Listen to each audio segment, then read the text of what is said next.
Well, it's been about 3.5 months since I got my 2024 Honda Civic Sport hatchback, and I've got about 4,900 miles on it, and I figure it's time for the first oil change. Now, if you look at the maintenance here, it says my oil life is at 50%, so Honda is recommending that you change your oil every 10,000 miles, but I'm not going to do that. We're going to go ahead and change it at 5,000. So, been to Tennessee, I think three times, over to Kentucky once or so, and so I've driven this every day pretty much, and I've racked up almost 5,000 miles in that time. So it's time for the first oil change. All right, you can see here, I'm getting ready for the first oil change for the Honda. I actually bought this Honda filter at Walmart, along with the 5 quarts of Mobil 1 Extended Performance 0W20. I don't plan on running at 20,000 miles, 5,000 miles at most.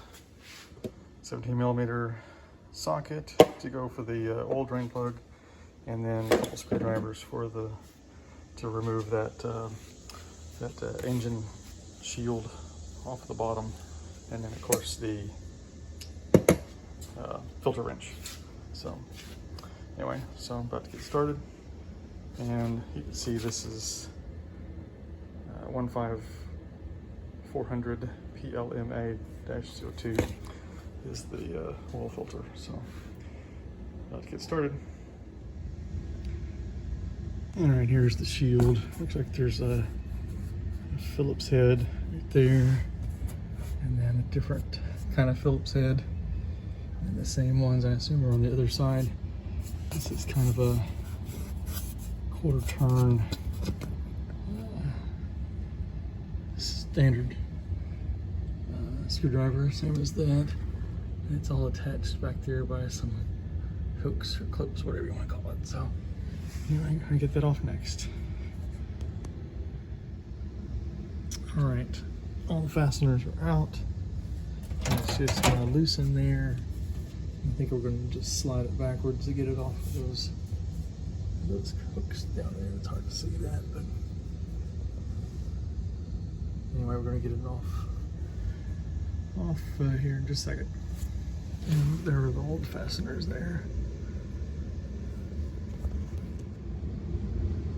All right, I have the shield off.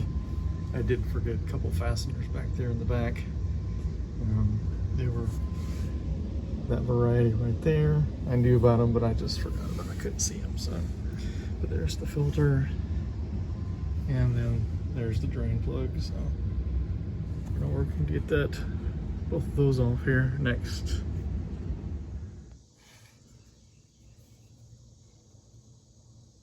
Tell you what, that really didn't seem to be on there very tight, but I did use, a lot of times I'll use a socket with a longer handle, but kind of, I guess, works as an impact wrench. I'll just tap it with, tap the handle with that mallet, that rubber mallet, and it just barely was on there, but anyway, I guess it's fine. I don't see any leaks or anything otherwise. I mean, this being a brand new engine, you never know. There might be something, not 100%, but I don't see anything, so just a quick look. All right, we're about to drain the oil now. Hopefully don't make a big mess.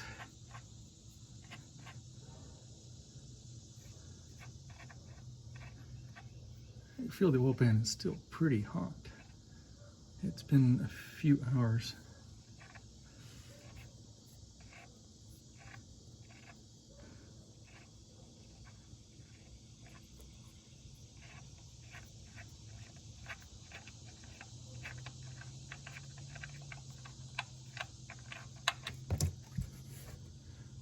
All right, and that light, sorry about that light shining right in there.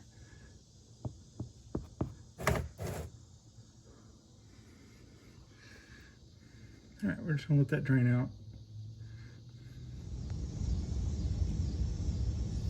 All right, right, you can see that it's a slow drip now. I'll probably give it a little more time. It has been sitting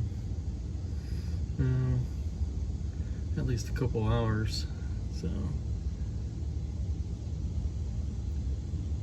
pretty much everything should be down in the pan anyway, so any of that's going to drain except for what's in the filter here. But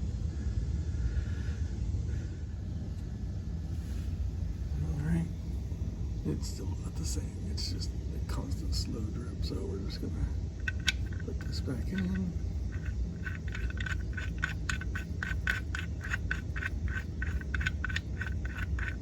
I use the same crush washer.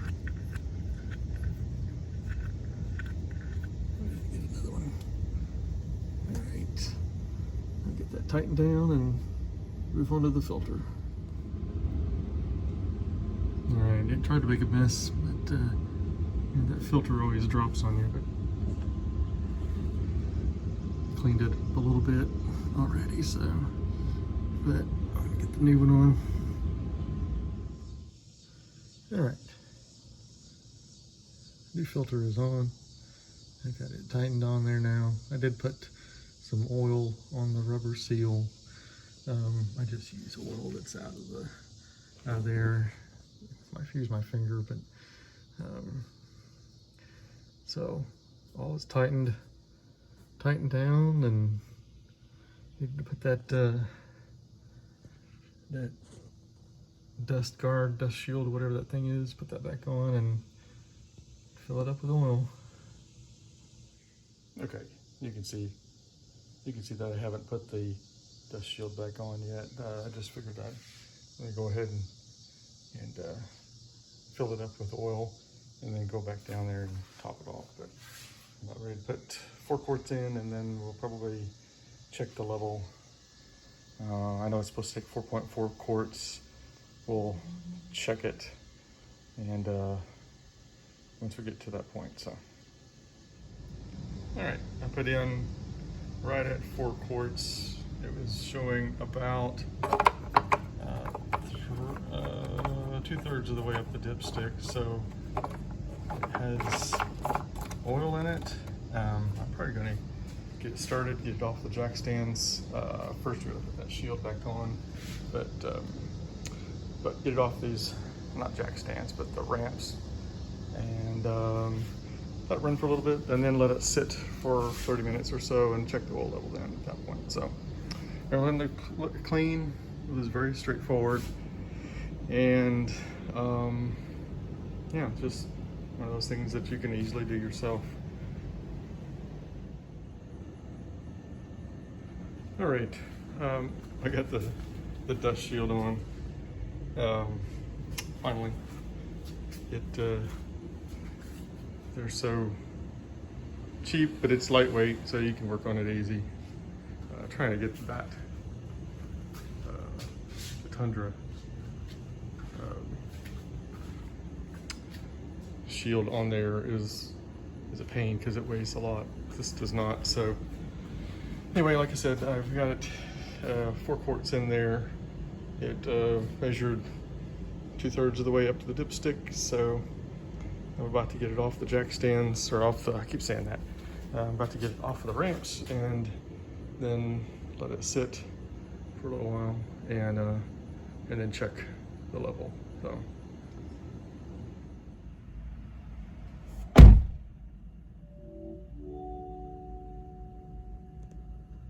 All right, time to start it up.